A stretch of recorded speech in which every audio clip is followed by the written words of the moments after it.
Well, I encountered Sam first because when the End of Faith came out, I initially actually hadn't read it. My brother had it in his house, and I started reading the beginning of it.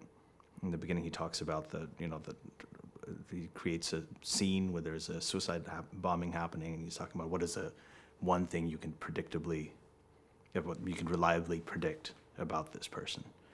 And he talked about the common denominator, the fact that it's most likely a Muslim.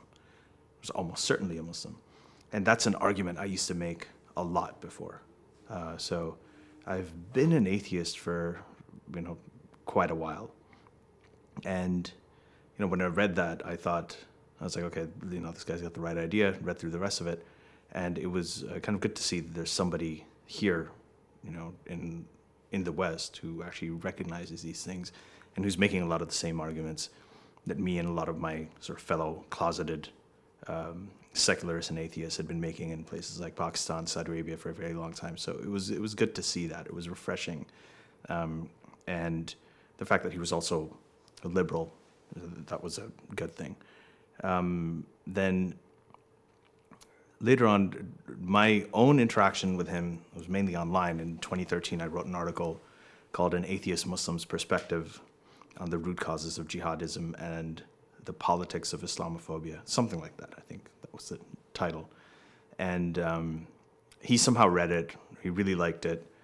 He publicized it. He praised it. And after that, we've kind of been in touch ever since. So he's been very encouraging, and he's been very supportive of people from the Muslim world, from Muslim majority countries, who are pro-secular, not even atheists necessarily, like that, even progressive, liberal, reform-minded Muslims like Maajid, for instance, or myself, or Faisal Said al-Matar, or Sarah Haider. All of us, he's been extremely supportive, and and he's actually fine with disagreeing. I mean, that's one of the best things about him, is that all of us have little disagreements with Sam, but he's very good at looking at the big picture.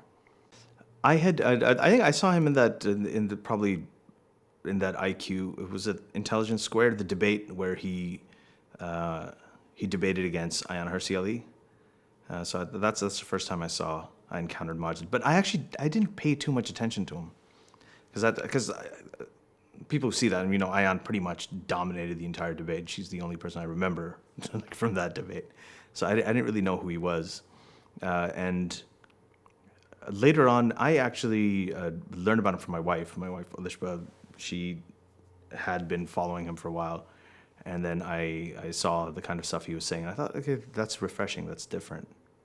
And it was interesting. And I didn't even recognize him as the same guy in the debate before. But later on, I started reading a lot of the things he was saying. I heard about his story.